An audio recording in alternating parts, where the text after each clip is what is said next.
So while the session is being recorded for you and you may take a reference of this, आप इसका reference ले सकते हैं आराम से। और let's begin with my shared screen.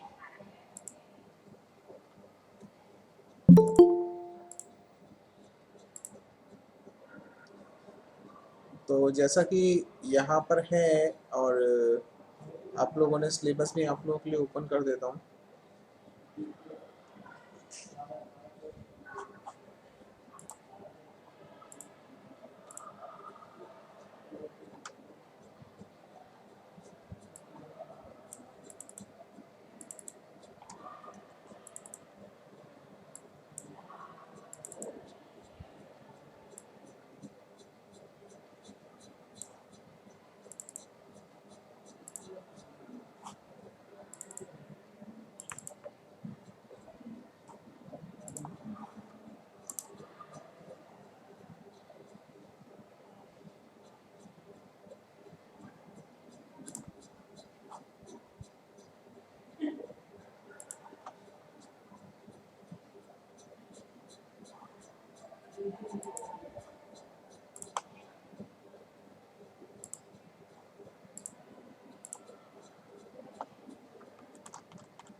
तो यूनिट 4 में है stochastic and online optimisation sample average approximations, ये प्रॉब्लम्स हैं यहाँ पर। और स्टोकास्टिक के अप्रॉक्सीमेशंस हैं, स्टोकास्टिक ग्रेडियंट डिसेंट है, इंक्रीमेंटल ग्रेडियंट मेथड है, ऑनलाइन एल्गोरिथम्स है, application and empirical risk minimisation है, ऑनलाइन लर्निंग है। ये यूनिट 4 के मेजर कंटेंट है। एक बार आप लोगों के लिए मैं रिव्यू कर देता हूँ, जिससे जब आप इसकी स्टडी करें तो आपको ये टर्म्स वापस से कंफर्टेबल हो जाएं और आप अच्छा लिख पाएँ। तो रिवीजन स्टार्ट कर देते हैं।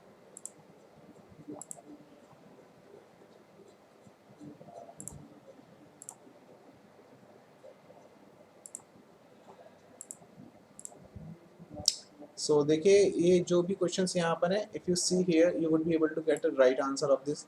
What is a stochastic optimisation, question as it is दिया गया है, उसी क्वेश्चन का एग्जैक्ट आंसर यहाँ पर आपको मेंशन्ड है। Stochastic optimization refers to use of a randomness in the objective function or in the optimization algorithm. Challenging optimization algorithms such as high-dimensional non-linear objective problems may contain multiple local optima in which the deterministic optimization algorithm may get stuck. A stochastic optimization algorithm provides an alternative approach that permits less optimal local decision to be made within the search procedure that may increase the probability of the procedure locality of the global optimum of the objective function.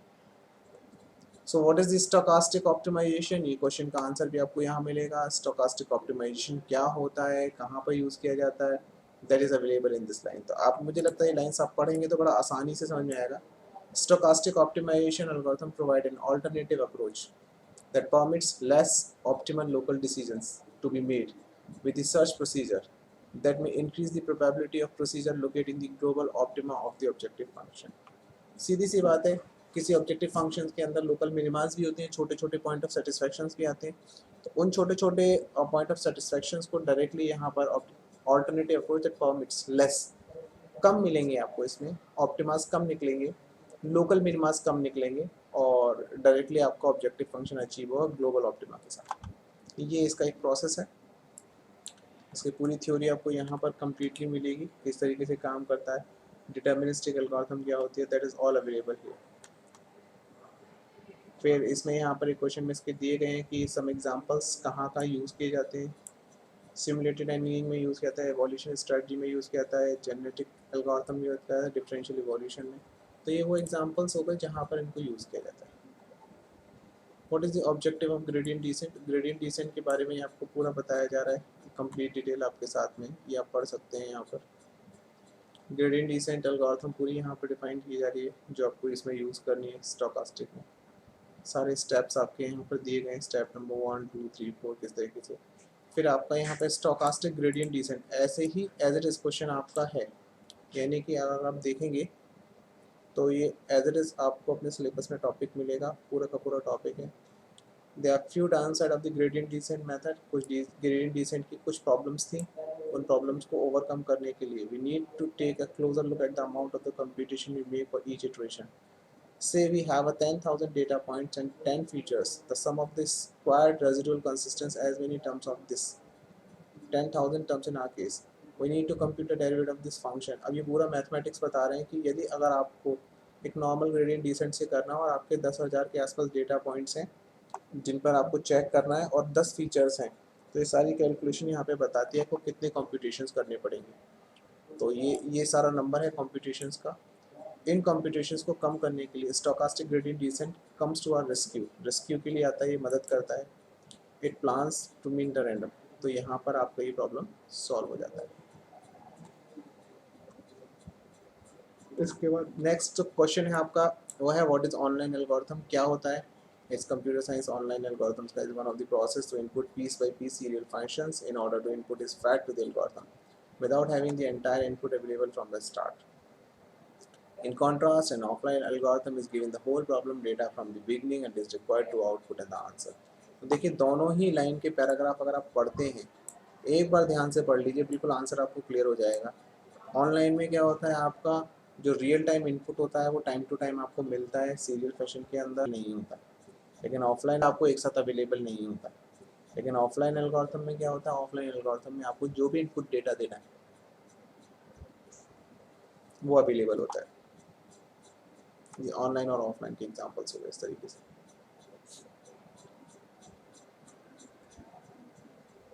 कहाँ का use की जाती है insertion sort में, perception में, reservoir sampling में, greedy algorithm में, adversary model में, सब जगह यूज़ की जाती है। सबको डिटेल्स में पढ़ने की ज़रूरत नहीं है, but you must have an a brief idea of this one. फिर है next topic, what is an empirical risk minimisation process. Empirical risk minimisation process को ERM बोलते हैं। स्टैटिस्टिकल लर्निंग थ्योरी में काम आता है। Defines a family of learning algorithm is used to give the theoretical bounds of their performance. The core idea is that we cannot know the exact algorithm works in a practice. The risk, because सीधी बात है, देखिए जब कभी कोई outcome और result responses आते हैं तो उसमें जो रिजल्ट्स में एरर्स आती हैं उनको रिड्यूस करने का एक प्रोसेस है। It performance on known as a set training data. Empirical risk minimisation for a classification problem with 0 to 1 loss function is known to be an NP hard problem. Even for a relatively simple class of the function that is such as linear classifier, nevertheless, it can be solved efficiently with the minimum empirical risk. Empirical somewhat related with the statistical fact. Empirical हम वहाँ पे बोलते हैं जहाँ पे चीज़ें input और statistical facts के ऊपर काम करती हैं।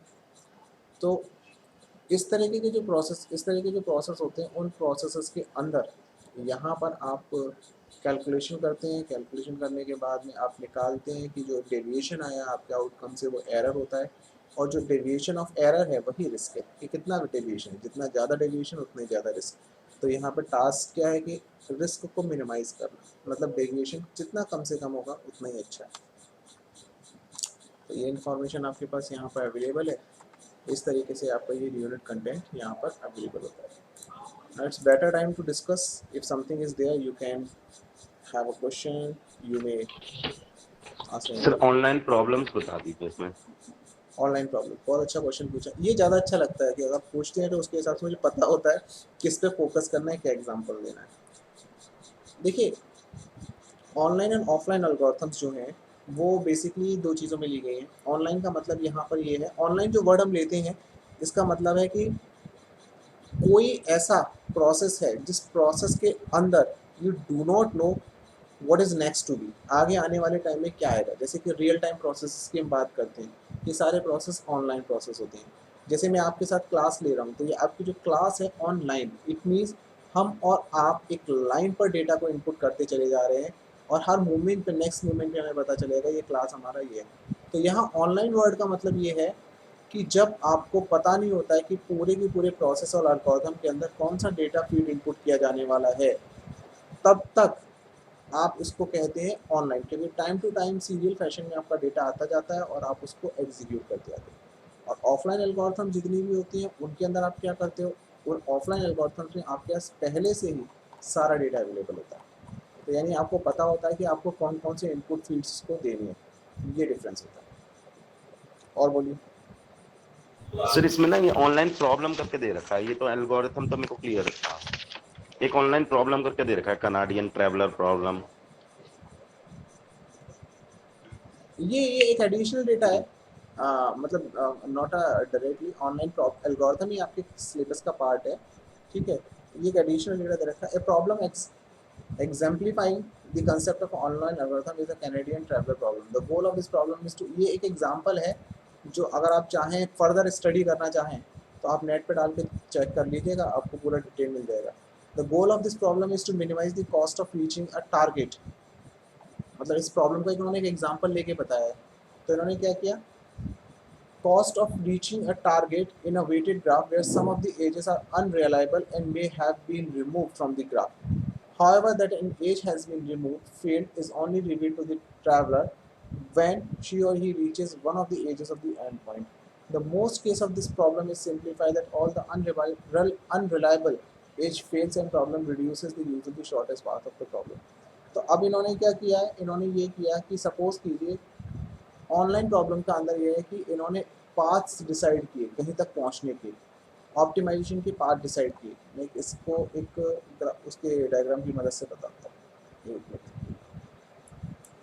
जो पाथ डिसाइड किए उन ये इमेजेस जो आपको दिखाई दे रही हैं उसमें किसी को यहाँ से यहाँ तक पहुँचना है, तो उसके पहुँचने के लिए बहुत सारे पाथ्स हो सकते हैं, बहुत सारे रास्ते हो सकते हैं, है ना। जैसे ये यूज़ करें, अब यहाँ से यहाँ पहुँचने के 1 2 3 4 5 ऐसे 1 2 3 4 5, तो ये जो अलग अलग डिफरेंट पाथ हैं, इन डिफरेंट पाथ्स को हम लोग क्या कहते हैं कि यहाँ पर जो कैनेडियन ट्रैवलर प्रॉब्लम है तो उसमें ये बताया जा रहा है कि जब वो आउटकम को सर्च कर रहा है तो ये सारे के सारे डेटा पॉइंट्स हैं, जिन डेटा पॉइंट्स पर वो जाके चेक करेगा कि हाँ इस पर वैल्यू ऑप्टिमाइज हुई, इस पर, यानी कि टारगेट तक पहुँचने के लिए यहाँ से इसने स्टार्ट किया और यहाँ तक पहुँचने के लिए, टारगेट तक पहुँचने के लिए बीच में कितने पाथ पे उसने किया, तो इट इज़ ट्रैवलिंग समथिंग। तो एक एग्जाम्पल लेके बताया जाता है इस तरीके से कि कैनेडियन ट्रैवलिंग प्रॉब्लम में वो ऑनलाइन, यानी कि हर बार आता है, इनपुट चेक करता और फिर आगे बढ़ के डिसीजन लेता है कि मुझे किधर जाना चाहिए। तो इस तरीके के एग्जाम्पल्स यहाँ लिए जाते हैं। ये बहुत सारे इस तरह के ग्राफ बन सकते हैं। के अंदर शॉर्टेस्ट पाथ, इंफॉर्मेशन थ्योरी के अंदर शॉर्टेस्ट पाथ वाला, शॉर्टेस्ट डिस्टेंस पाथ वाला अगर आपने पढ़ा हो तो उसमें भी ऐसे ही था कि ये एग्जाम्पल किस तरीके की, समझ में आया आपको? Yes sir. Yes sir. हाँ, तो टारगेट यही है। देखिए यहाँ जितने टर्म मैं आपके लिए साथ यूज़ कर रहा हूँ ना, आप वो टर्म मुझे क्लियर करके थे चलिए कि आपको वो समझ में आ रही है। जैसे कहीं भी किसी भी आउटकम तक पहुँचने के लिए हम बहुत सारे इनपुट फीड लेते हैं, तो जो इनपुट फीड लेते हैं उनको बोलते हैं डेटा पॉइंट्स। जैसे एग्जाम्पल के तौर पर अगर आपको अपने घर से यूनिवर्सिटी तक आना है तो कई सारे रास्ते आपको मिलते हैं, तो आप एक रास्ते तक पहुँचे, वहाँ जाके आपने चेक किया अच्छा डिस्टेंस कितना बचा है, फिर दूसरे रास्ते पे गए वहाँ से डिस्टेंस कितना है, तीसरे, अब तो गूगल मैप आ गया है, तो गूगल मैप आपको मल्टीपल ऑप्शंस दिखा देता है कि कहीं से कहीं तक जाने के आपके पास कितने रास्ते हैं, किस पे टोल लगेगा, किस पे नहीं लगेगा। उन सब के बीच में जो आपका ऑब्जेक्टिव फंक्शन है, जल्दी पहुँचना है तो आप टोल वोल सब दे देते हो, और जल्दी नहीं पहुँचना तो आप क्या करते हो कि आप कोशिश ये करते हो कि मैं रास्ता बड़े लंबा हो जाए लेकिन मेरे पैसे इससे बच जाए। तो इस तरीके से आप अलग अलग ऑप्शंस के साथ में ये देखते हो कि किस डिस्टेंस में पहुंचना है। तो जब आपके पास ऐसा पहले से ही प्री टारगेटेड वैल्यू ना हो और आपको सपोज कीजिए आपका गूगल मैप आपको पहले से ही ना बता पाए, हर बार आप एक जगह से दूसरे डेस्टिनेशन तक पहुंचे और उससे भी वो बताए कि अब क्या पॉसिबिलिटी है आपके वहाँ पहुँचने की, तो ये बन जाएगी ऑनलाइन प्रॉब्लम। गूगल मैप आपको पहले से ही डिसाइड करके देता है इतना इतना इस पर डिस्टेंस लगेगा, इतना पैसा लगेगा, इतना वो होगा, तो ये कहलाएगी ऑफलाइन प्रॉब्लम। तो और जो आप ट्रैवल कर रहे हो या जो गूगल मैप प्रोसेस कर रहा है इसको बोलते हैं ट्रैवलर असाइनमेंट। तो ये ट्रैवलर असाइनमेंट हो जाता है, ठीक है। और बताइए, और बताइए।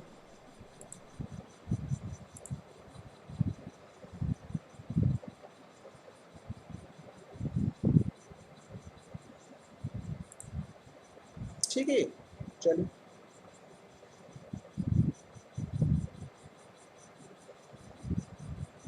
कुछ और पूछना है, कुछ और करना है तो पूछ लीजिए।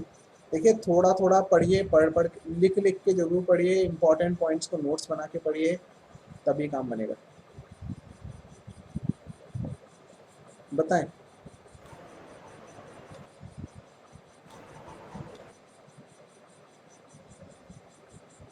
अभी तो इतना ही है सर। ठीक है, तो एक काम कर लीजिए, 4-5 क्वेश्चन इसके हैं, इसको पढ़ लीजिएगा। यूनिट 4 एंड यूनिट 5 स्कोरिंग है, अच्छे से पढ़िएगा, बहुत स्कोरिंग है। 1 स्कोरिंग है, 4 5 स्कोरिंग है।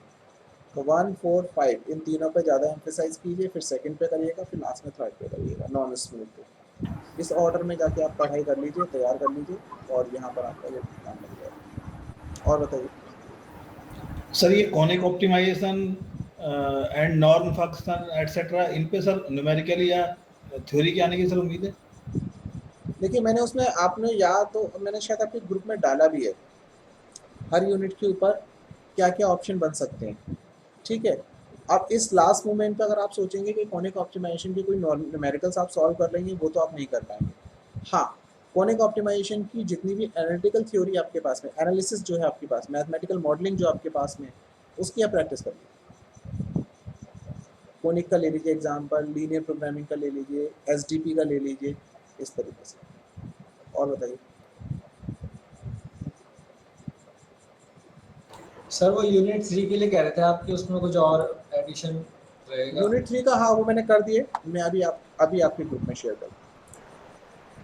तो ये तो आपके ग्रुप में पहुंच गया है, और कुछ पूछना है तो पूछ लीजिए, बाकी पढ़ाई करिए। मेरे हिसाब से देखिए, टाइम पढ़ने का है, पढ़ लीजिए, जितना रिवीजन कर पाएंगे उतना करेंगे। कीवर्ड्स जो है, स्पेशल पॉइंट्स हैं, एक 2-4 पेपर अपने पास रखिए, उन पर नोट करते चलिए, ये कीवर्ड्स है, ये कीवर्ड्स है। कीवर्ड्स आपको पता होंगे ना, इंपॉर्टेंट कीवर्ड्स, तो आप पैराग्राफ लिख पाएंगे। इक्वेशन आपके पास इंपॉर्टेंट होंगी तो आप पूरी इक्वेशंस लिख पाएंगे।